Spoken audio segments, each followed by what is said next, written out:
Yeah. Oh, Yahweh. Oh, Yahweh. Oh, Yahweh. Oh, Yahweh. Oh, Yahweh. Oh, Baba, j'ai soif de toi. Oh, Jésus, oh, oh, Jésus, oh, oh, Jésus, oh, j'ai soif de toi.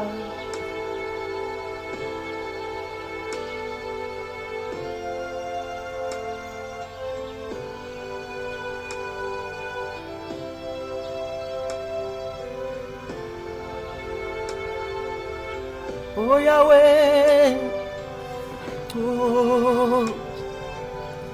Père, je te demande d'être dans la salle avec nous. Je te demande de remplir ce lieu de par ton esprit. Et que ceux qui sont déplacés depuis leurs domiciles respectifs, afin d'être présents pour ta parole, je prie au nom de Jésus-Christ que tu nourris leur esprit. Que tu effaces ma personne. Et qu'aujourd'hui, à cette veillée de prière, tes enfants soient délivrés et soient transformés totalement. Au nom de Jésus-Christ.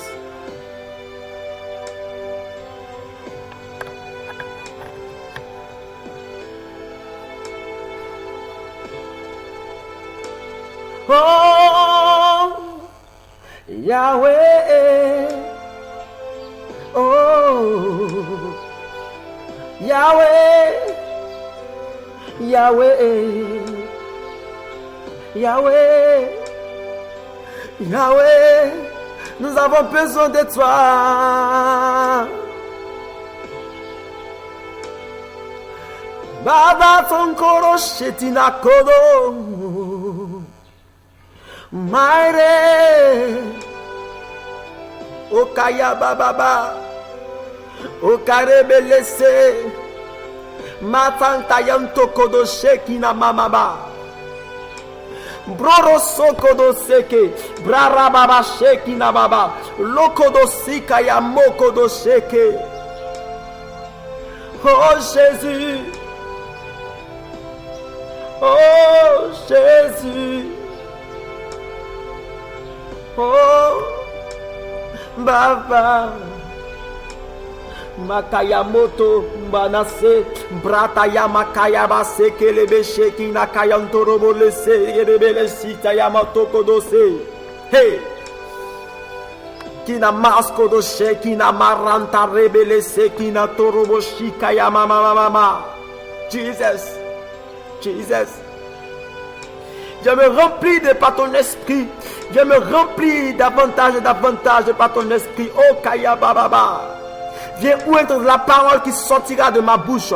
Viens oindre la parole qui touchera le cœur de mon frère et de ma soeur. Viens oindre cette parole.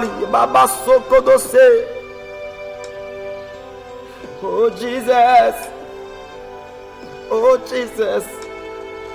Oh Jesus. Jesus, Jesus, oh, Jesus, Dieu de la vie, oh, Jesus, oh, Dieu de la vie,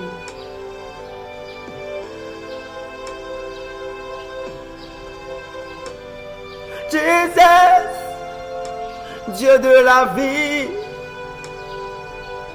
J'ai besoin de toi en ce lieu. Oh, oh, oh. Seigneur, je sais que j'ai déjà ton esprit. Je sais que je suis déjà approuvé par toi. Mais je veux que mes amis, mes frères et sœurs, mes parents, mes grands frères, mes petits frères, Seigneur, soient également approuvés par toi au nom de Jésus. Père, à cette veillée de prière, il est question de ton esprit. Il est question que tu viennes dévoiler les œuvres mystiques. Il est question que tu viennes dévoiler les œuvres satanistes. Alors je te demande au nom de Jésus-Christ de venir remplir le cœur de mes frères et sœurs, afin que les pensées incrédules, afin que les pensées de sommeil, afin que les pensées oisives, mon Père, soient bannies parmi nous au nom de Jésus-Christ.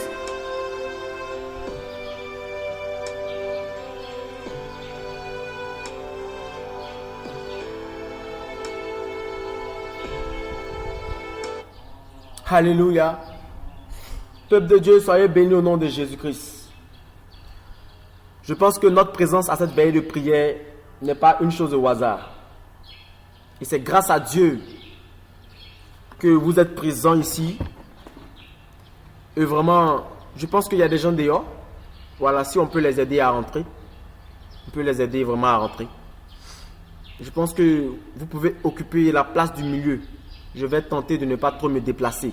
Alléluia. Gloire à Dieu.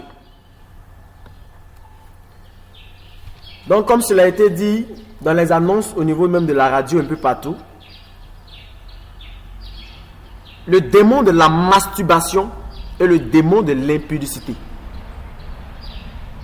En réalité,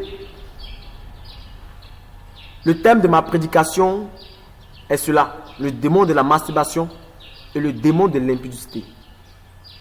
Il est question aujourd'hui de dévoiler leur œuvre, de dévoiler un peu leur travail, comment est-ce qu'ils font pour rentrer dans la vie d'un chrétien, leur aspect. Et par la suite, on va se lever en prière afin de détruire les autorités sataniques, les principautés des ténèbres qui ont décidé de combattre la vie des enfants de Dieu. Alléluia. Et je pense que pour cela, nous aurons deux versets de base. Un verset qui concerne le démon de l'impudicité et un autre verset qui concerne le démon de la masturbation. Alléluia. Peuple de Dieu, je pense qu'à cette veillée de prière, Dieu va permettre à ce que ton esprit soit réellement ravi. Alléluia. Prenons ensemble notre Bible dans le livre de Genèse. Genèse chapitre 8, verset 21. Genèse chapitre 8, verset 21. Pianiste, tu peux m'accompagner? Voilà, Genèse chapitre 8, verset 21. Genèse chapitre 8, verset 21. Alléluia. Et Janice, il faut m'accompagner avec la chanson qui dit: il n'y a que toi, Seigneur, il n'y a que toi. Amen. Si une personne a trouvé rapidement la référence, il va nous suivre, c'est-à-dire il va lire Genèse chapitre 8, verset 21. Et une autre personne va lire également Genèse chapitre 38. Mais tout ce qui va nous intéresser, c'est un seul verset du Genèse chapitre 38. C'est-à-dire le verset 8 au verset 9. Genèse chapitre 38, verset 8 au verset 9. Et Genèse chapitre 8, verset 21. Donc je lis ensemble et on lit ensemble la parole de Dieu. On peut se lever s'il vous plaît.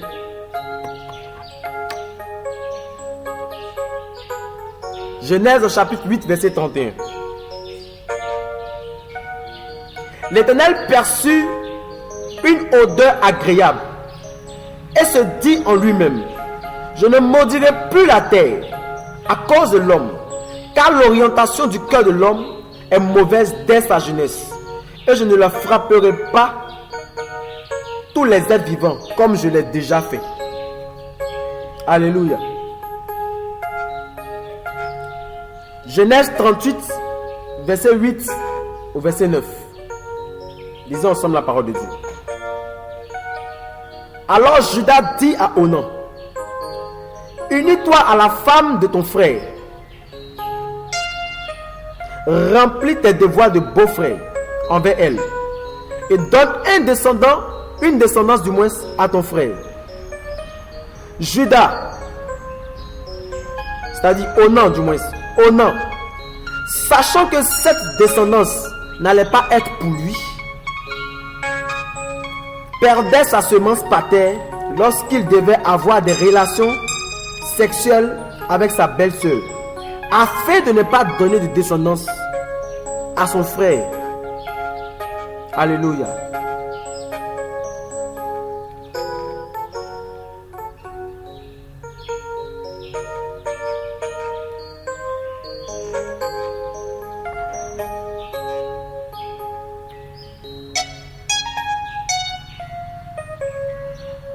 Je pense qu'aujourd'hui,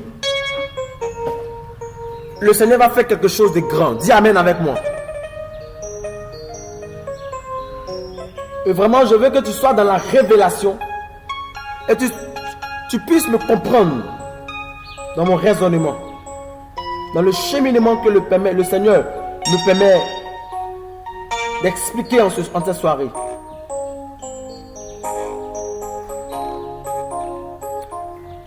D'abord,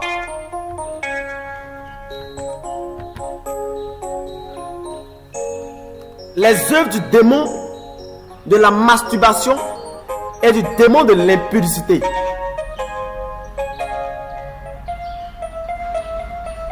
Qu'est-ce que ça veut dire?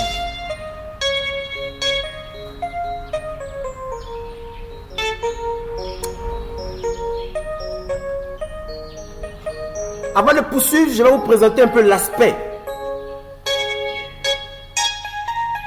D'abord, vous devez savoir que le démon de l'impudicité est le même démon qui est appelé le démon d'adultère. C'est le même démon. L'impudicité, c'est quoi? L'impudicité est également appelée la fornication. C'est-à-dire avoir des relations sexuelles tandis que tu n'es pas encore marié. C'est également la même définition que la fornication.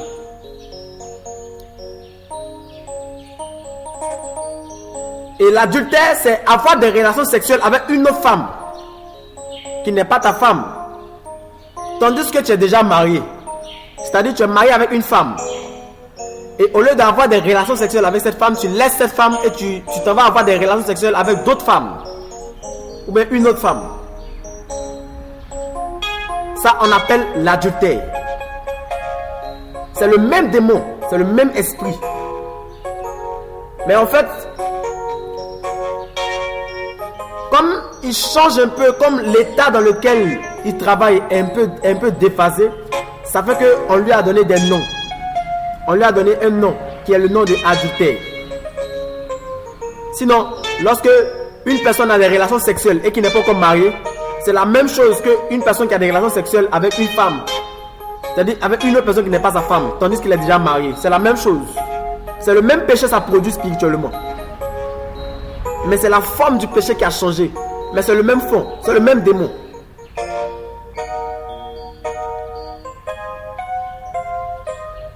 Et la masturbation, c'est le fait qu'un garçon ou bien une fille puisse trouver du plaisir sexuellement de par elle-même. C'est-à-dire, les garçons en général, ils prennent leur main pour se masturber, caresser leur sexe afin de éjaculer. C'est ça qu'on appelle la masturbation. Et les filles également le font. Excusez-moi, mais je ne vais pas sauter les mots. Je vais parler, je vais marcher sur chaque mot. Alléluia.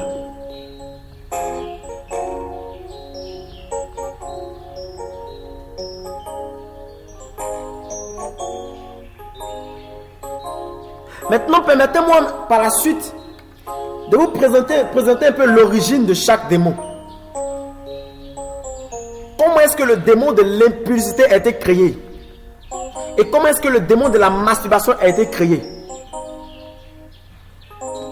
Le démon de l'impudicité a été créé à partir de la révélation qui est cachée dans la parole de Dieu. Vous savez, lorsque les chrétiens que nous sommes, nous adressons des prières à Dieu, Dieu perçoit ces prières comme une bonne odeur. Dans l'ancien temps, on faisait des sacrifices. Et c'était c'est l'odeur des sacrifices, la fumée qui monte vers le ciel, que Dieu perçoit comme une bonne odeur. Et c'est ce que Noé a fait après le déluge. Noé a fait un sacrifice en l'honneur de l'Éternel, où il a pris des bêtes pures, il les a tuées et les a sacrifiées en l'honneur de l'Éternel. Dans Genèse chapitre 8 verset 21, lorsque l'odeur a commencé à monter vers l'Éternel, la Bible dit que Dieu perçut une odeur qui était agréable. Dieu perçut une odeur qui était agréable. Et il a décidé de ne plus maudire la terre. Il a décidé de ne plus frapper la terre. Donc lorsque un chrétien est en train de prier de notre jour, on ne fait plus maintenant de sacrifice. On ne tue plus de bœufs ou de moutons, même de poulets pour faire comme des holocaustes en sacrifice à l'Éternel. Non. Parce que Jésus l'a déjà accompli. Bien au contraire, le chrétien de maintenant, lorsqu'il prie le Seigneur, lorsqu'il adore le Seigneur, les paroles qu'il dégage et qu'il monte vers Dieu sont perçues comme des paroles de bonne odeur. C'est-à-dire Dieu perçoit ces paroles comme une bonne odeur. Alléluia. Et c'est pour cacher la révélation qui est cachée dans cette parole que Satan, depuis le jour où Noé a fait ses holocaustes, a fait ce sacrifice en l'honneur de l'Éternel, que Satan a créé le démon de l'impudicité. J'explique. Le démon de l'impudicité, il est chargé uniquement de donner la mauvaise odeur spirituellement aux chrétiens. À telle enseigne que si le chrétien commence à prier le Seigneur et qu'il vit dans l'impudicité, Dieu perçoit sa voix comme une voix qui est sale. Dieu perçoit sa voix comme une voix qui est vraiment impure, qui est vraiment désagréable à écouter ou même à entendre. Vous savez, quand quelqu'un parle et que sa bouche sent, tu n'as pas envie de rester auprès de lui. Vous savez, quand quelqu'un parle et que son corps sent, tu n'as pas envie de rester auprès de lui. Raison pour laquelle ils ont créé les parfums. Pour atténuer l'odeur de certaines personnes. Donc quand une personne a une bonne odeur, ou bien une personne sent bon, ça te donne envie de t'approcher de cette personne. Ça te donne envie d'être toujours en compagnie de cette personne. Ça te donne envie d'écouter ce dernier ou cette dernière. Et ça peut donner la mauvaise odeur. Ça peut donner la mauvaise odeur aux enfants de Dieu. La mauvaise odeur aux enfants de Dieu que Satan s'est permis de créer cet esprit. Et son rôle spécialement, c'est de donner la mauvaise odeur spirituellement à tous ceux qui se disent chrétiennes et qui sont dans l'impudicité.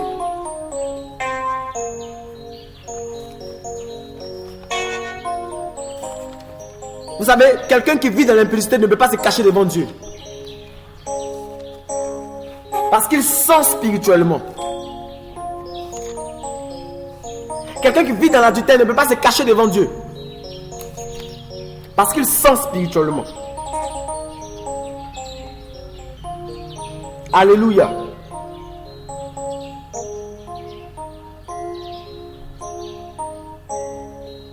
Également, le deuxième objectif, c'est-à-dire la deuxième raison pour laquelle Satan a créé cet esprit, c'est afin de chasser les anges.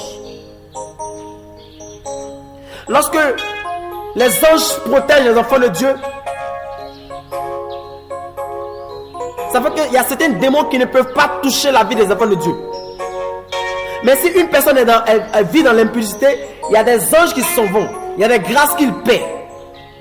C'est afin de arracher certaines grâces sur la vie des chrétiens. C'est afin de chasser des anges qui te protègent que Satan permet aux chrétiens, ou bien faire tout afin de faire tomber les chrétiens dans l'impudicité ou dans l'adultère. C'est sa mission première. Et donc ce démon-là est appelé le démon de l'impudicité ou de l'adultère. En réalité, le démon de l'impudicité ou bien le démon de l'adultère, qui est le même démon, il a un nom propre à lui-même. Il a un nom propre à lui-même. Quand tu dis démon d'impudicité, en fait tu l'appelles en fonction de son travail. Par exemple, quelqu'un qui est dans la gendarmerie, qui travaille dans en tant que gendarme. On l'appelle comment? On l'appelle gendarme. Mais gendarme n'est pas son nom propre de famille. Gendarme n'est pas son nom personnel. Mais s'il est le seul gendarme du quartier et qu'on dit voici le gendarme, il sait automatiquement que c'est de lui que tu parles. Donc le démon de l'impudicité, il a son nom propre à lui-même. Sachez que quand je parle du démon de l'impudicité, je parle également du démon de l'adultère. C'est le même esprit qui fait les mêmes œuvres.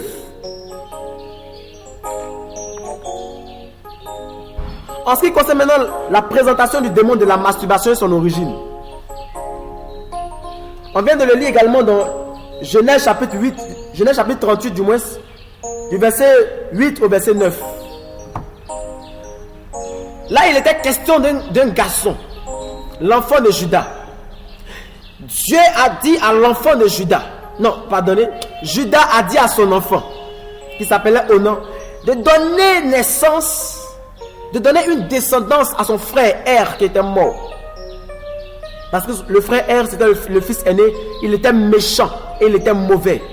Et Judas, pour rendre le mal à son frère Er qui était décédé, comme il n'avait pas la possibilité de refuser les paroles, c'est-à-dire de refuser l'ordre de son papa, lorsqu'il avait des relations sexuelles avec sa femme, la femme de son frère qui s'appelait Tamar, lorsqu'il avait des relations sexuelles avec elle, au moment où il doit éjaculer, il retire son sexe et il éjacule dehors.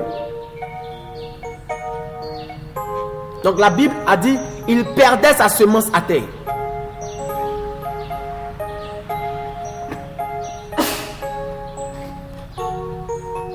Il retire son sexe et l'éjacule dehors. C'est le même style que la masturbation. C'est le même style que la masturbation. Prendre un plaisir sexuel afin de verser la semence que Dieu t'a donnée à terre, dans la douche, dans ton lit, partout.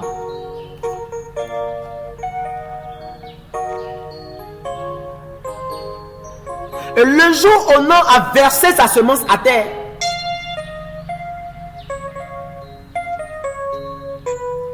c'est vrai que de façon physique, il a versé son sperme. C'est vrai. Son sperme était tombé, c'était vraiment à terre. De façon physique. Physiquement, son sperme a dû se vaporiser.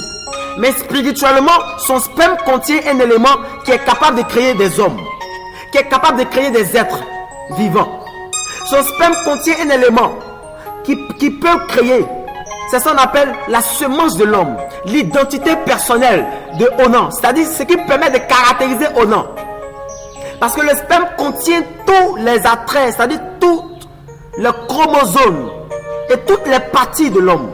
À partir de seulement du sperme, on peut, c'est-à-dire un enfant peut naître et avoir le même comportement que le père. Jusqu'à même avoir le même sang que le père. Je veux dire quoi par là? Je veux dire que le sperme est plus puissant que le sang. Le sperme est plus puissant que le sang.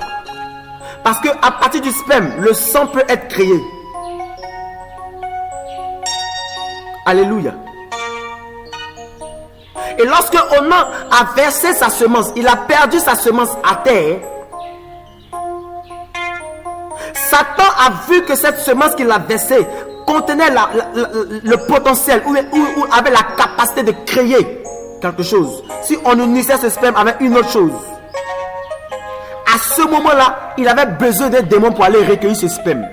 C'est comme ça que le démon de la masturbation a été créé. C'est comme ça que le démon de la masturbation a été créé.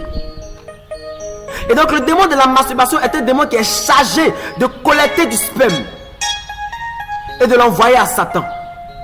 Afin que ce sperme-là soit pris pour créer lorsque ce sperme est mélangé ou est uni à autre chose. Et donc je vous dis ouvertement qu'il y a des démons qui sont porteurs d'enfants. Démons. Je vous explique.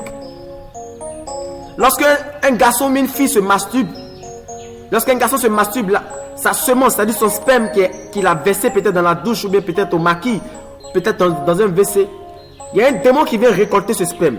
Et quand il va il récolte ce sperme, il va dans le monde des ténèbres. Il introduit ce sperme-là à l'intérieur des démons. Il y a des démons qui sont des porteuses de sperme. Et donc, ce sperme mélangé aux démons, ces femmes-là, bon, excusez-moi si ces femmes, ce sont des démons. Ces démons qui sont chargés de porter ce sperme mettent au monde des démons, mais qui ont les caractéristiques de celui qui a versé le sperme, qui ont ces caractéristiques. Un démon seul ne peut pas être créé. Satan ne peut pas créer des démons. Satan n'a pas la possibilité de créer des démons. Ce pouvoir ne lui a pas été donné. Ce pouvoir a été donné aux animaux. Ce pouvoir a été donné aux hommes. Ce pouvoir n'a pas été donné aux anges. Ce pouvoir n'a pas été donné aux démons. Mais si on mélange le sperme de l'homme à quelque chose de spirituel, ça va donner un résultat spirituel. Et c'est comme ça Satan s'est dit, tiens bon, si je mélange le sperme de l'homme à peut-être la semence des démons, de quelques démons, ça peut donner un résultat. Et ça donne des démons. Voici comment le démon de la masturbation a été créé.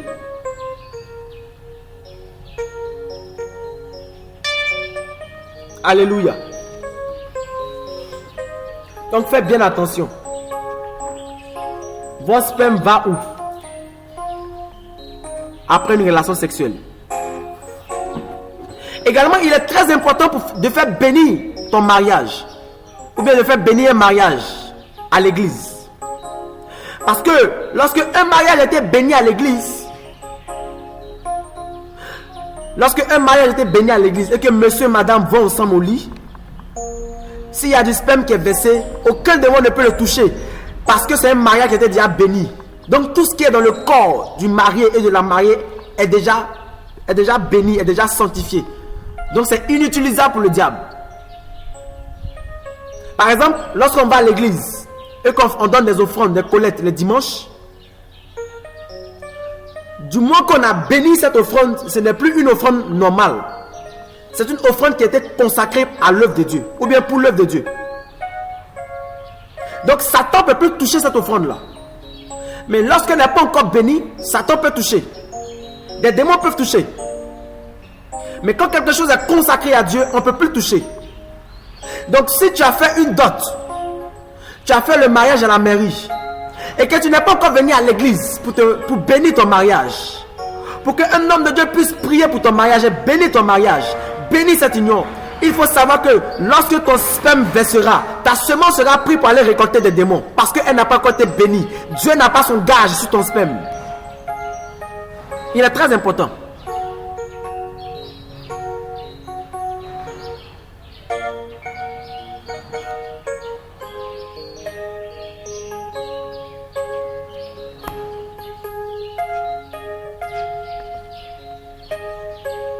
Voici un peu l'origine de chaque démon.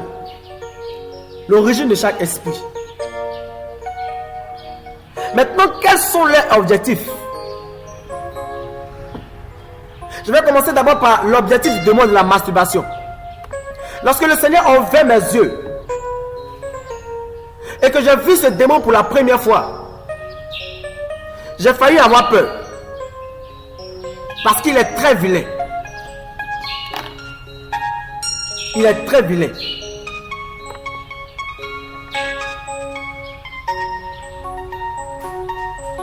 L'objectif premier du démon de la masturbation, c'est d'éteindre la flamme du Saint-Esprit qui se trouve dans le cœur du chrétien.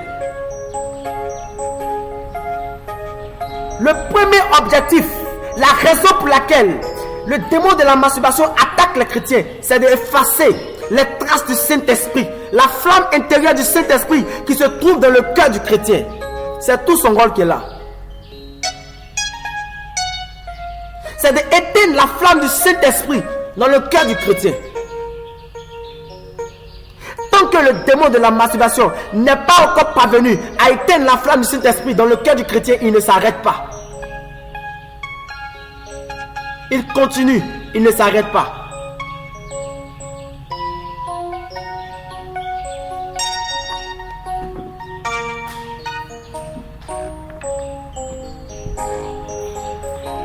Alléluia.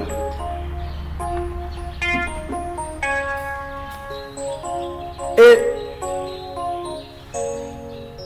le démon de l'impudicité, lui, son rôle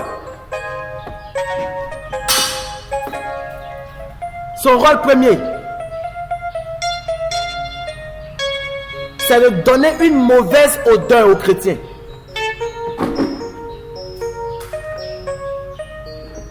C'est de donner une mauvaise odeur aux chrétiens. Donner aux chrétiens une mauvaise odeur. Afin que la révélation qui est cachée, c'est-à-dire, au lieu que Dieu puisse prendre plaisir aux prières de ce chrétien, il ne va pas prendre plaisir à cela. Dieu bouche ses narines. Dieu se détourne de tes prières. Pourquoi? Parce que l'odeur que dégagent tes prières sont des odeurs sales, sont des odeurs impures. Raison pour laquelle la majorité des personnes qui tombent dans l'impudicité ne se retrouvent plus. Parce que Dieu s'est détourné d'eux. Quand tu tombes dans l'impudicité, tu ne te retrouves plus. Dieu se détourne de toi. À cause de l'odeur. L'odeur fait qu'il se détourne de toi. Par contre, celui qui est dans la masturbation, Dieu ne se détourne pas de lui. Mais il n'y a plus la marque du Saint-Esprit à l'intérieur de son cœur. Donc s'il est dans la masturbation, il peut manifester l'onction, il peut dégager l'onction, mais il n'est pas approuvé par Dieu. Sa vie n'est pas une vie approuvée par Dieu. Donc lui là, il ne peut pas être sauvé.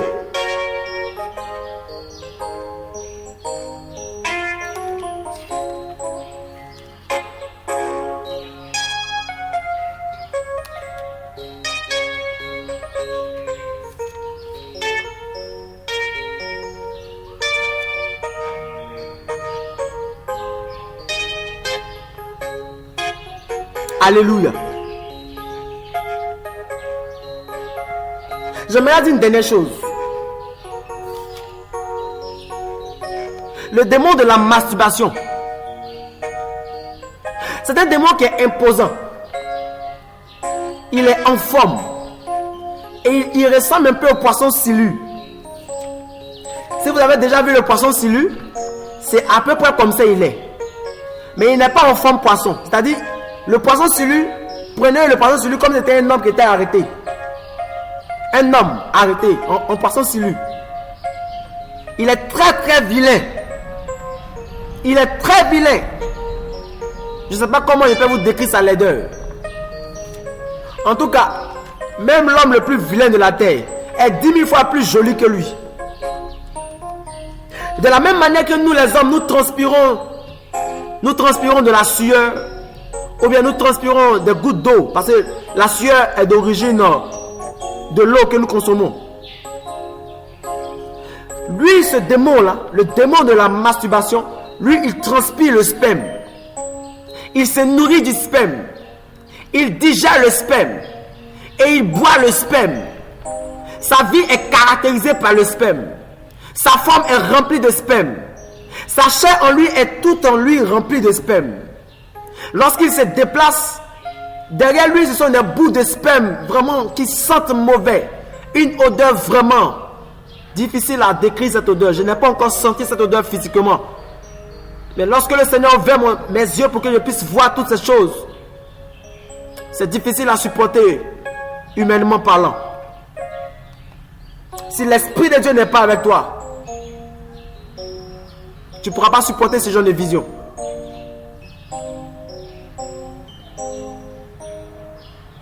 Et le démon de l'impudicité, c'est un démon qui est noir. Il est mince. Il n'est pas comme le démon de la masturbation qui est en forme imposante par sa forme. Le démon de l'impudicité, c'est un démon qui est noir, qui est mince. Et il sent très très mauvais. Oh! Il sent très très mauvais. Ne riez pas. C'est-à-dire, c'est comme si on prend de la boue, du caca, des déchets, on mélange tout cela pendant 2 mois. Et puis on vous fait sentir cette odeur. Et c'est comme si cela est son parfum. Je vous assure que si ces 2 mois est dans ta vie, tu peux chanter. Mais spirituellement, tu sens mal. Tu vas mettre parfum, même si ce démon-là, il tombe même dans l'eau de parfum. Il va se laver l'eau de parfum. Il ne peut jamais sentir bon. ils sont très mauvais, très noirs. Et il a les yeux rouges. Les yeux rouges. Les deux démons ressemblent à des animaux. Mais ils sont arrêtés. Ils sont arrêtés. Ils sont bipédiques. C'est-à-dire ils sont arrêtés. Ils ont deux pieds. Ils ont deux bras. Mais leurs formes, ce sont des formes d'animal. Ils sont très mauvais, très vilains à voir. Je ne pense pas qu'une personne va vouloir être amie avec ce genre de démons. Non, jamais de la vie. Et je ne sais pas comment est-ce que les gens s'arrangent pour aimer le péché. Si Dieu ouvre vos yeux et que vous voyez les démons qui sont à l'origine de ces péchés, vous n'allez même pas vouloir pécher dans votre vie. Bien-aimé, Dieu te délivrera. Tu n'as pas dit amen. Je dis Dieu te délivrera.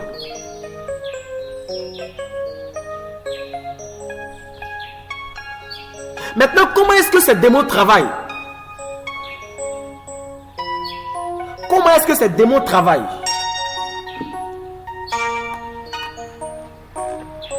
Lorsque le Seigneur a ouvert mes yeux, afin que je puisse voir ces deux esprits, j'avais vu un troisième démon à côté d'eux.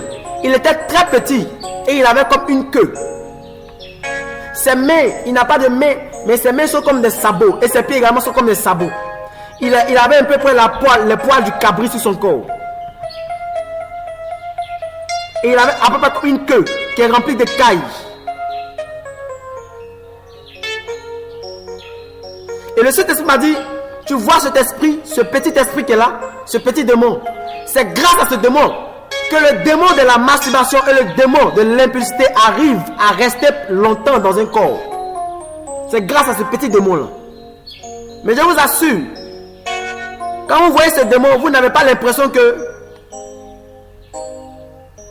il peut faire grandes choses. Mais si vous voyez encore qu'il y a des personnes qui sont encore dans l'impudicité, dans l'adultère, dans la masturbation, c'est à cause du travail de ce démon.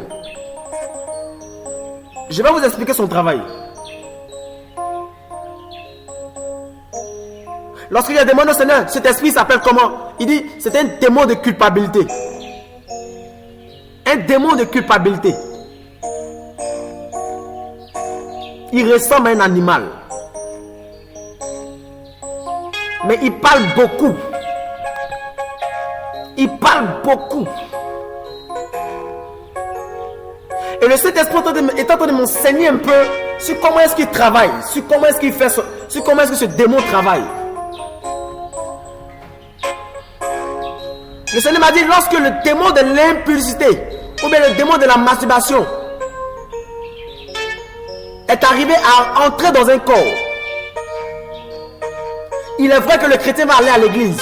Il est vrai que le chrétien va commencer à se poser des questions. Parce qu'il va voir que l'impulsité ne l'arrange pas. Ou bien la masturbation ne l'arrange pas. Mais c'est le démon de remords, le démon de culpabilité, ce petit démon-là, qui vient attaquer ses pensées.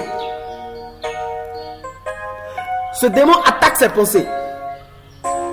C'est-à-dire, il met des pensées de condamnation et des pensées de la non-inquiétude dans l'esprit de la victime.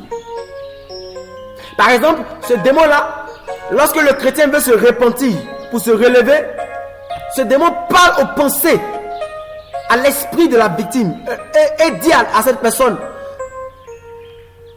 ça fait combien de temps tu essaies de lutter contre la masturbation mais tu n'arrives pas à sortir? Est-ce que tu es sûr que Dieu va t'accepter? Est-ce que tu es sûr que si tu viens à Jésus-Christ, il va t'accepter? Tu penses que Jésus c'est ton ami? Est-ce que tu penses que c'est ton petit frère? Qu'aujourd'hui tu as dit que tu ne te masturbes pas, pourtant tu t'es masturbé. Demain encore, avant-hier encore, pourtant tu t'es masturbé. Et si tu abandonnais? Et si tu laissais? Pourquoi partir à l'église si tu ne changes pas? Pourquoi aller à l'église si ta vie ne change pas? Pourquoi aller à l'église si tu es toujours dans l'impudicité, dans la masturbation, malgré tes efforts? C'est son travail. Et je vous dis qu'il est très efficace.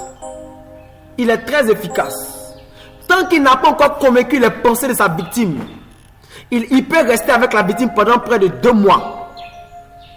C'est-à-dire, pendant que tu es dans l'impudicité, pendant que tu es dans la masturbation, pendant que tu es tombé, tu veux te relever. Tu veux revenir à Jésus. Mais ce démon-là, Il est sur toi. Il est dans tes pensées. Il est dans ta vie. Il est dans ton cœur. Il te parle à tout moment. Pour ne même pas que tu puisses prendre la résolution afin de venir à Jésus-Christ.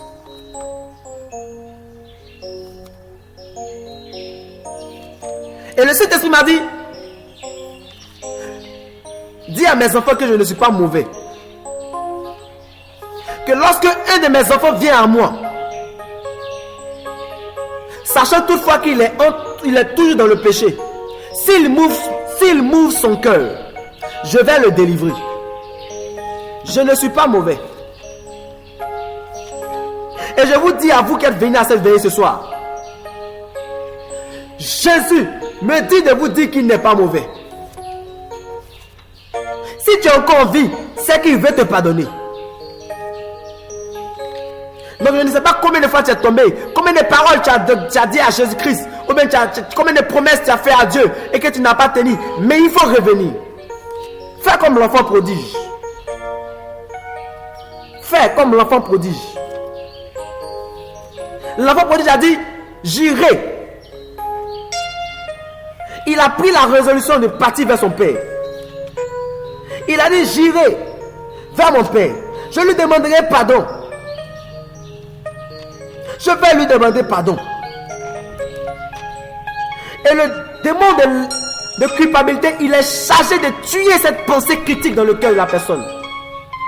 À telle enseigne qu'il y a des personnes maintenant qui pratiquent le péché, qui pratiquent la masturbation, qui pratiquent l'impudicité ou l'adultère. Et ça ne leur dit plus rien.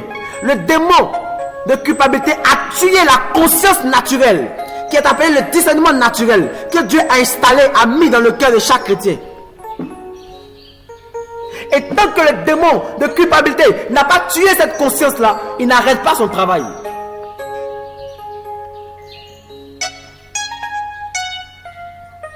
Quand vous voyez de nos jours des gens qui se deviennent assassins, des personnes qui deviennent voleurs, violeurs, des personnes même qui sont dans la prostitution, ils font toutes ces choses mauvaises et ça ne leur dit plus rien. C'est que le diable a enlevé cette conscience, cette partie qui est en eux, qui puisse faire qu'ils vont revenir vers Dieu. Et c'est le rôle premier du démon de culpabilité.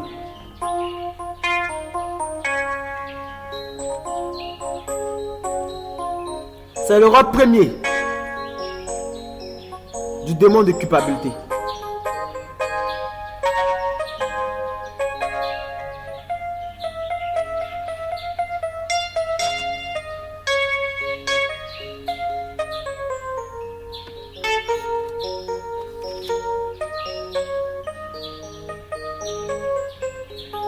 On peut le vérifier dans Luc chapitre 15, à partir du verset 11. Et dans même Luc chapitre 15, à partir du verset 3, Jésus a dit que même s'il y a une seule brebis qui est perdue, sur les 100 brebis que j'avais, même si 99 brebis sont sauvées, la seule brebis qui est perdue, j'irai la chercher, j'irai pour la trouver, afin de la sauver. Je veux te dire que tant que tu n'es pas encore mort, et que tu es encore en vie, tu es la seule brebis qui est perdue. Jésus veut te reconquérir.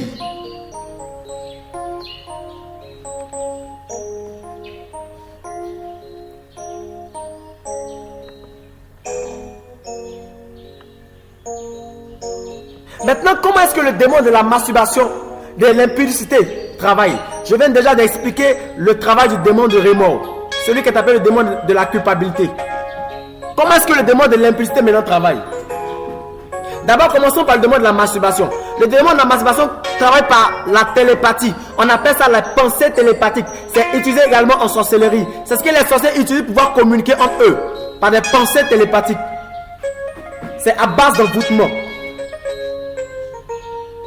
Et le démon de la masturbation, lorsqu'il a même fait tomber sa victime de la masturbation, il attaque d'abord les pensées de sa victime.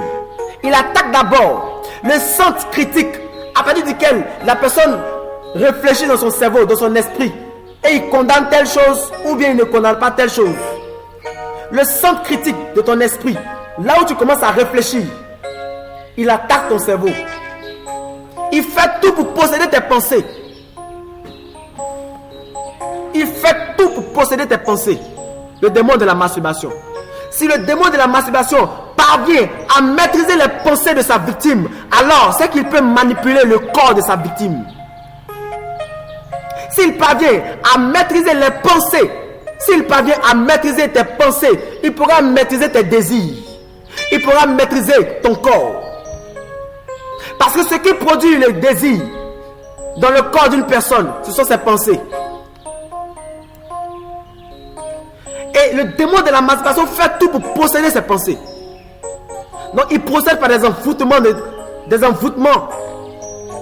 afin de communiquer ses pensées télépathiques. C'est-à-dire, la pensée que lui veut, il te communique cette pensée dans ton esprit. Il t'est jamais arrivé d'avoir une mauvaise pensée sur le sexe sans même que tu l'aies désiré? Je vois souvent des personnes qui luttent avec des pensées. Ils disent, oh, pourquoi il y a telle pensée mauvaise? Pourquoi il y a telle pensée qui tombe un peu sur l'impudicité? C'est comme ça sont les attaques du démon de l'impudicité, de la masturbation du moins. Les vidéos que tu as vues au passage à la télé, les embrassades que tu as vues, les personnes qui couchaient que tu as vues à la télé, les personnes qui sont allées à l'hôtel que tu as vues, les gens que tu as vus en train de danser avec des positions bizarres, ils ramènent ces pensées, ils ramènent ce que tu as vu en ton esprit, dans tes pensées. Il fait tout pour maîtriser ta pensée. Le point essentiel du démon de la masturbation, c'est de maîtriser la pensée de sa victime. Quand il arrive à maîtriser la pensée de sa victime, il fait tout maintenant pour maîtriser maintenant les désirs de sa victime. Quand il est parvenu à maîtriser les pensées de sa victime, c'est qu'il pourra également maîtriser les désirs de sa victime. Ce qui va lui permettre de conduire sa victime à se masturber. À ce moment-là, à cet effet, il rentre dans la vie de sa victime et il s'assoit dans le cœur, à la place du Saint-Esprit, afin d'éteindre la flamme du Saint-Esprit.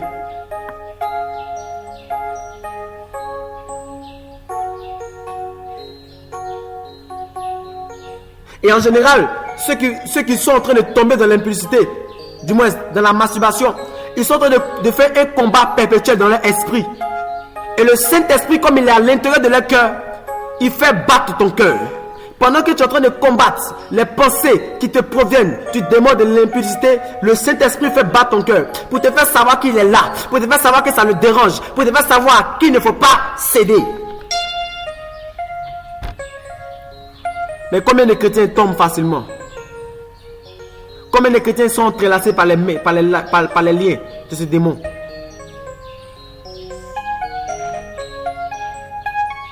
Voici un peu comment il fait pour entrer dans la vie des chrétiens, des enfants de Dieu. Maintenant, quand ce démon est dans la vie des chrétiens, il signe un contrat. Lorsque le démon de la masturbation est dans la vie d'un enfant de Dieu, ou bien d'un homme comme ça, il signe un contrat avec lui. C'est-à-dire, selon une période, chaque 2 mois, chaque semaine, chaque 2 semaines, chaque 3 mois, où tu dois te masturber. Quand la période arrive, c'est comme si la personne est sous pression. C'est comme si la personne est sous pression. Tant qu'il ne s'est pas masturbé, il n'est pas tranquille. C'est parce qu'il y a un contrat qui était lié entre toi et ce démon. Ce qui fait que quand cette période arrive, tant que tu n'as pas donné ta semence, tant que tu ne t'es pas masturbé, cet esprit ne va pas te lâcher. Parce qu'il y a une alliance qui est entre vous deux. Et vous savez comment est-ce que le démon de la masturbation tisse alliance avec ses victimes? C'est à partir du sperme. Le démon de la masturbation utilise le sperme de sa victime, le consomme. Et à partir du moment qu'il a consommé, il partage le plaisir à sa victime. Donc il y a des personnes, à partir du moment qu'elles sont masturbées, elles ont pratiqué, sans le vouloir, un pacte, une alliance avec ce démon.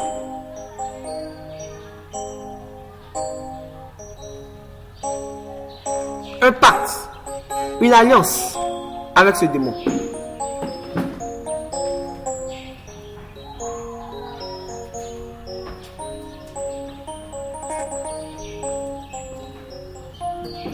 Mais ce soir, à cette veille de prière, on va briser toute alliance, tout pacte qui s'est fait involontairement pendant que j'étais inconscient avec ces esprits. Alléluia. Et quand ce pacte était déjà lié, la période maintenant vient à chaque instant où ce démon est chargé de venir récolter ton sperme. Parce qu'il se nourrit de ton sperme.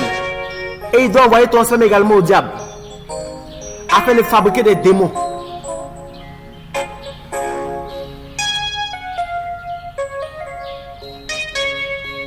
Maintenant, le démon de l'impulsité, comment est-ce qu'il fait pour rentrer dans ta vie?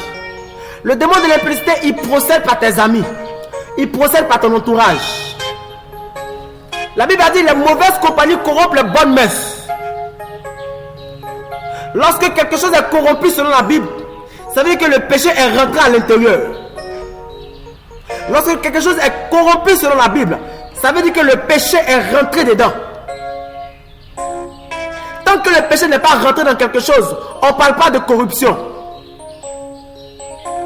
Mais quand le péché est rentré, on parle de corruption. La Bible dit que le premier homme, qui était Adam, était un homme corrompu. C'est-à-dire que le péché est rentré à l'intérieur de lui et ça l'a corrompu. Mais le deuxième homme, le deuxième Adam, qui est Jésus-Christ, était un homme incorruptible. Il n'a pas été corrompu. Parce que le péché n'avait rien en lui.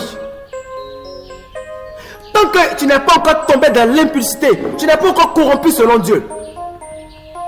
Donc le démon procède par ton entourage, par tout ce qui t'entoure, par tes amis, par ton portable, par les appels, par les films, par les vidéos, par des idées, afin de te pousser à aller commettre l'impudicité, afin de te pousser à aller commettre l'adultère. Oh, ta femme là, ça fait combien d'années tu es encore marié avec elle? Ses seins sont tombés, elle a mis 2 enfants au monde, elle n'est plus trop efficace que comme elle était jeune. Faut prendre cette jeune fille là, elle court derrière toi, va avec elle à l'hôtel, tu vas revivre ta jeunesse. Toutes ces choses,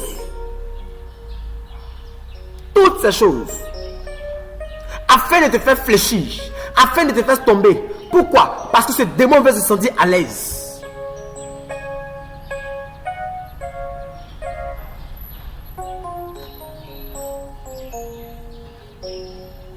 Voici un peu comment ils font pour rentrer dans la vie des chrétiens.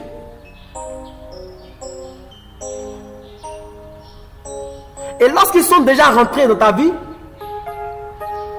pour les chasser, tu es obligé de briser le pacte et l'alliance qui existait entre toi et eux.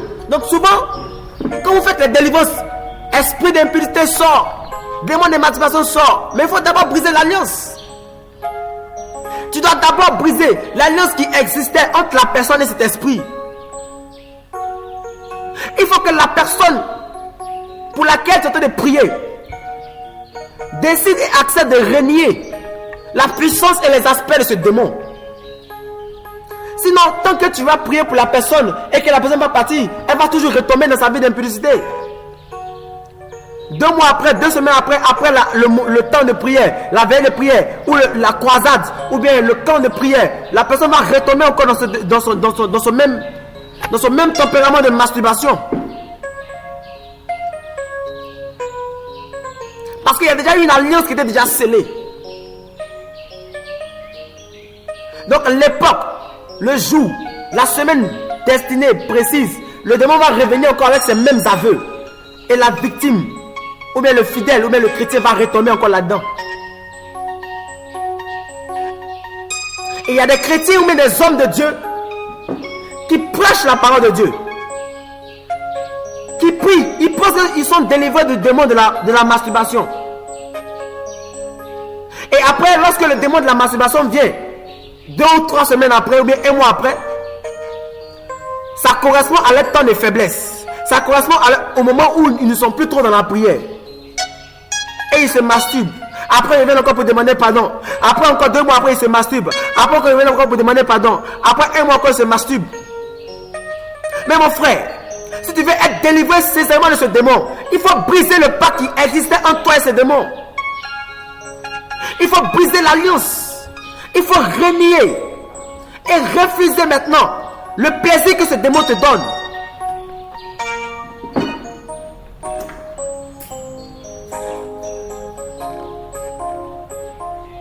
Mais je pense qu'aujourd'hui,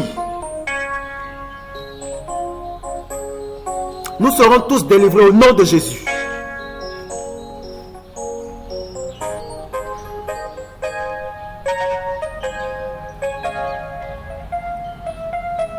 Maintenant, comment chasser ces esprits? Comment chasser ces esprits, ces deux démons?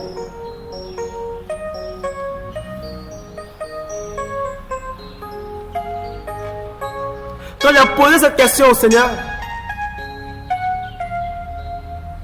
et que le Seigneur a commencé à m'expliquer comment les chasser, moi-même j'ai commencé à rire. J'ai commencé à rire. C'est vrai que les deux démons ont un rôle précis. Ils sont gros, ils sont imposants, ils sentent mauvais. Ce sont des démons qui viennent pour travailler, pour détruire la vie des enfants de Dieu, détruire la vie chrétienne des enfants de Dieu, tuer leur foi. C'est vrai que c'est leur rôle premier. Mais pour les chasser, est aussi simple, est tellement facile, que je me suis dit, s'il y a un chrétien encore qui est toujours dans la masturbation, après cette veillée de prière, c'est que c'est lui-même qui veut rester. C'est lui-même qui veut rester. Je vous avais dit au début que le démon de la masturbation et le démon de l'impudicité, qui est également appelé le démon de l'adultère, arrive à rester dans un corps grâce au démon qu'on appelle le démon de culpabilité. J'avais dit ça au début, qu'il y avait un troisième esprit qui était à côté d'eux. Un petit esprit qui est petit, qui a une queue. Ses mains sont en sabot, ses pieds sont en sabot. Il a les poils de cabri et il parle beaucoup. C'est cet esprit-là qui permet à ces deux démons de rester dans un corps. C'est cet esprit-là qui permet à ces deux démons de toujours maintenir le chrétien dans le péché. Parce que j'aimerais vous dire quelque chose. Lorsque quelqu'un se masturbe, c'est que le démon de l'impudicité n'est pas loin. Si un homme marié se masturbe, c'est que le démon de l'adultère n'est pas loin. Si un homme pratique l'impudicité, c'est que le démon de la masturbation n'est pas loin. Ces deux démons se suivent toujours. Ils sont toujours ensemble. Donc si tu as chassé un, c'est que l'autre va partir. La façon de faire pour chasser le premier, c'est de la même façon le deuxième s'en va. Ils sont toujours ensemble.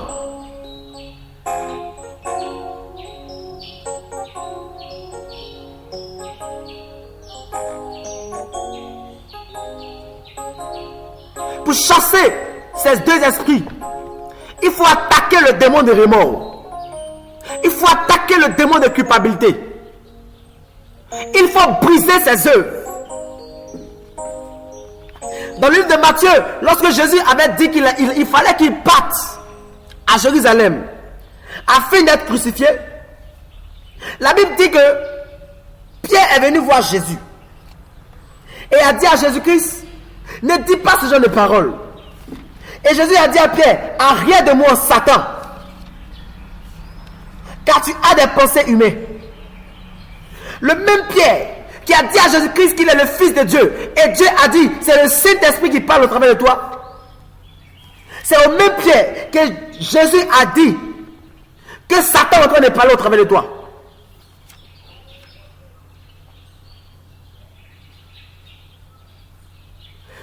Le Seigneur Jésus a attrapé et a su de loin que la personne qui parlait était une personne qui n'était pas de Dieu. Que l'esprit que Pierre avait n'était pas un esprit qui était du Saint-Esprit. Alléluia. Et lorsque tu attaques le démon de la culpabilité, il faut l'attaquer avec les paroles de Dieu. Tu dis, démon de culpabilité, les pensées que tu me mets, les pensées de condamnation qui sont dans mon esprit, elles ne viennent pas de Dieu. Arrière de moi, esprit. Je t'ordonne de sortir de mon intelligence, de sortir de mon cerveau, de sortir de mes pensées, de sortir de mon cœur. Libère mon cœur. Il faut commencer à t'adresser à lui. Parce qu'en général, lorsqu'il est dans la vie des victimes, il condamne la victime. Il fait que ta vie est condamnée. C'est-à-dire, il te parle à tel instant que tu te sens condamné, tu te sens coupable. Ce qui fait que tu n'as plus la force de retourner encore vers Dieu. Ce qui fait que tu es découragé. Tu n'as même plus envie de retourner vers le Père. Mais ce soir, ta présence dans cette veille de prière va déterminer au nom de Jésus-Christ ta délivrance. Au nom de Jésus.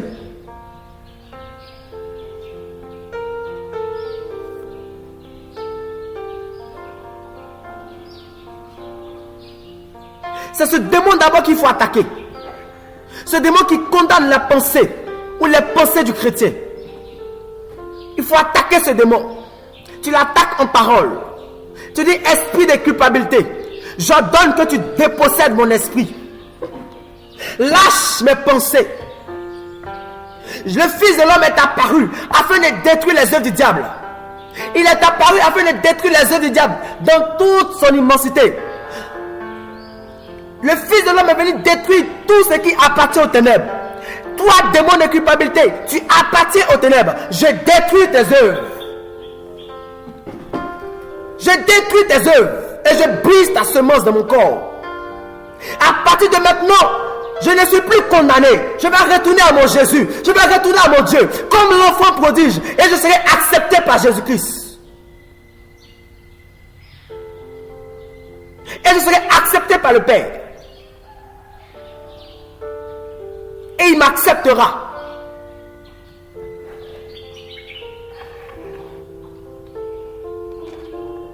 Lorsque tu dis ces paroles et que tu prononces ces paroles contre lui, commence à avoir dans ton cœur la foi que si tu pries l'Éternel, il va t'écouter.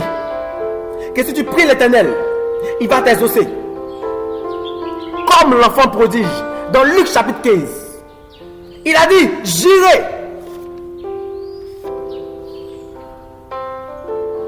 L'enfant prodige a dit, j'irai.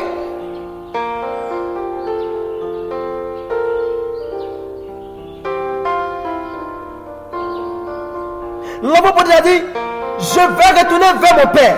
Et je lui dirai, mon père, j'ai péché contre toi. Luc chapitre 15, verset 16.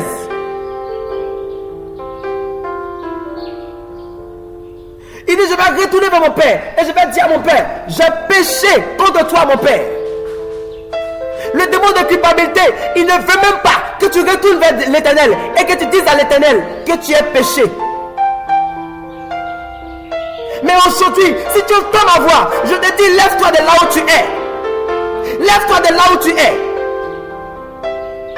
Et que tu ailles dire à l'Éternel, tu ailles dire à celui qui t'a créé, tu ailles dire à ton Créateur que tu as péché contre lui et que tu es venu pour qu'il te pardonne.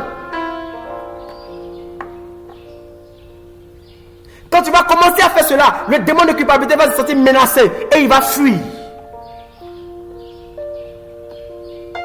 Il va se sentir directement indexé et il va fuir. Parce que Dieu nous a appelés. Dieu ne nous a pas chassés. Il a chassé Adam et Ève du jardin de Gethsémane.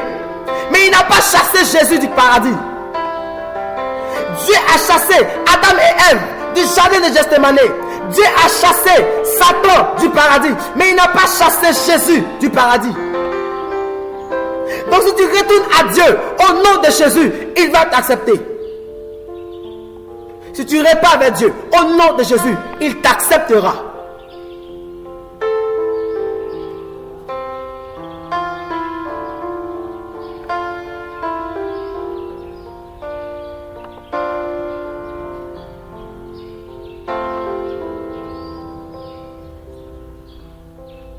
Quand tu as fini maintenant de chasser cet esprit qui est le démon de culpabilité,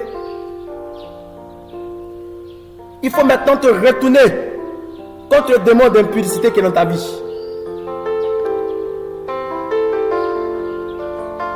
Il faut maintenant te retourner contre le démon d'impudicité qui est dans ta vie. Et il faut commencer maintenant à lui parler.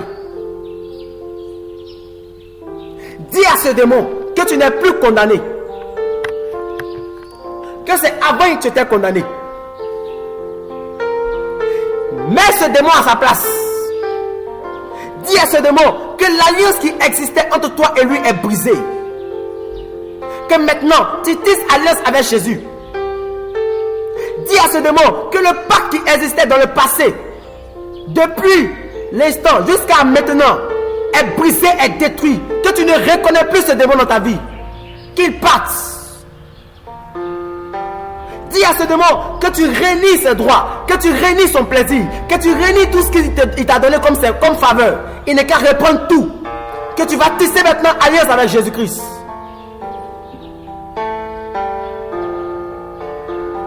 Dès que tu vas dire ces paroles au démon, je vous assure, si tu es disposé pendant que tu le dis, tu vas tomber.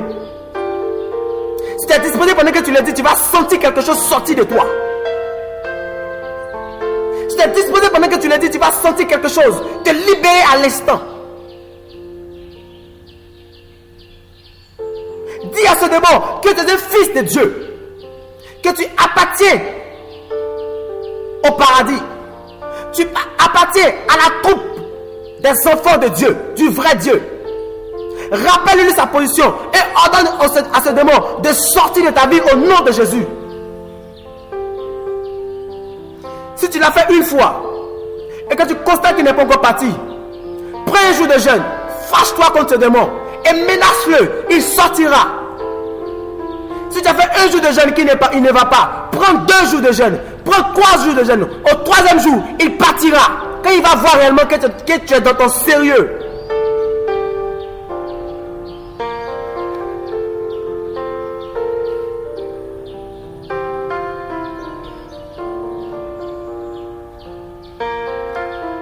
Le démon d'impudicité, c'est pareil. Dis au même démon d'impudicité que tu refuses ses aspects, que tu refuses ses œuvres, que tu refuses son plaisir. Et commence à briser tout ce qu'il a mis en toi.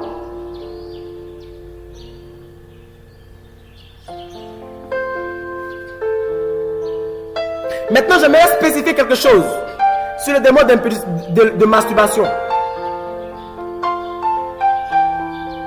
Lorsque le démon de masturbation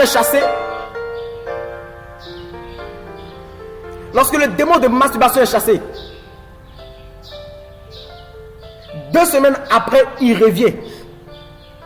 Et quand il revient, les mêmes tentations, de la même façon qu'il a fait et qu'il a procédé afin de toucher ton cœur, afin de rentrer dans ta vie, il va procéder de cette même manière. 2 semaines après que tu aies fait cette prière.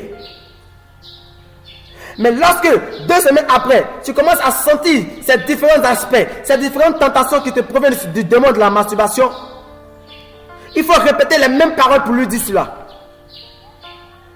Il faut rester sur ta position. Et lui dire que toi et lui c'est fini. Lorsqu'il va revenir, tu te mets dans une bonne semaine de jeûne. Peut-être 1 jour de jeûne, peut-être 2 jours de jeûne, peut-être 3 jours de jeûne, en fonction de ta disposition spirituelle. En fonction du nombre de jeûnes que Dieu te commet. Lorsque tu vas finir ce jeûne, pendant que tu es en train de parler au démon, tu vas faire un rêve dans lequel tu vas voir ce démon en train de partir. Tu vas voir ce démon en train de sortir de ta vie. Tu vas voir ce démon en train de te libérer. En train de refuser de venir auprès de toi encore. La Bible dit résistez au diable et il fuira loin de vous. Pendant 2 semaines, tu seras exposé à ce démon. Mais la 2e semaine, lorsqu'il va venir et qu'il va voir que réellement tu es vraiment déterminé à lui résister jusqu'au bout, lui-même il va te fuir. Il va te fuir. Alléluia. Alléluia. Le pianiste, merci. Sois béni, pianiste.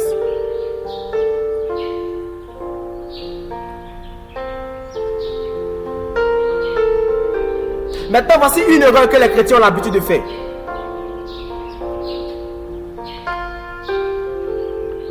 Jésus a dit, lorsque une délivrance a eu lieu et que le démon est parti, il vient après dans le corps de la victime. Et s'il n'y a pas de... Si il voit que le coin est orné, est arrangé, et qu'il n'y a personne dans cette maison, le même démon qui a été chassé va revenir habiter dans cette maison. Lorsque tu as prié pour que le démon de remords puisse partir, lorsque tu as prié pour que le démon de culpabilité, le démon de masturbation parte, lorsque tu as prié pour que le démon d'impudicité ou d'adultère puisse partir, dès maintenant, tu dois commencer à invoquer le Saint-Esprit dans ta vie afin de prendre leur place. 90% des personnes qui chutent, 90% des personnes qui retombent encore dans le péché, c'est parce que le Saint-Esprit n'a pas pris la place du démon qui a été chassé. Du moment qu'il est parti, il faut commencer maintenant à invoquer le Saint-Esprit. Tu dois commencer à avoir une vie d'adoration. Je n'ai pas dit une vie de combat, une vie d'adoration. Parce que les chrétiens de maintenant, quand tu l'as dit, il faut prier le Seigneur, tout ce qu'ils connaissent c'est le combat. Non, la Bible dit que les vrais adorateurs adoreront le Père en esprit et en vérité. Ce sont là les vrais adorateurs que le vrai recherche. Ceux qui vont adorer le Père, pas ceux qui vont combattre les démons, mais ceux qui vont adorer le Père. Lorsque tu as fini de faire une prière de combat pour combattre tous ces démons, le démon de masturbation, le démon de l'impudicité, tu dois maintenant commencer à rentrer en adoration dans les semaines qui suivent. Tu dois commencer à rentrer en adoration dans les semaines qui suivent. Cela va permettre au Saint-Esprit de venir prendre la place de premier choix dans ta vie. De venir prendre la place de Dieu et de mettre ton cœur. Le Saint-Esprit aime les adorateurs. Les adorateurs véritables, pas les adorateurs qui sont des menteurs. Les adorateurs qui sont réellement des cœurs sincères. Les adorateurs qui vivent dans la sanctification et dans la prière. Le Saint-Esprit les aime. Mais si tu sais que tu es toujours dans l'impulsité, dans la masturbation, dans le mensonge, dans l'hypocrisie, c'est pas la peine d'inviter le Saint-Esprit. Il ne pourra pas rentrer. Le Saint-Esprit aime rentrer dans un corps qui est saint. Il aime habiter dans un corps qui lui appartient. Il n'aime pas habiter dans un corps qui ne lui appartient pas. Éphésiens chapitre 4 verset 30 dit, n'attristez pas le Saint-Esprit de Dieu qui est en vous.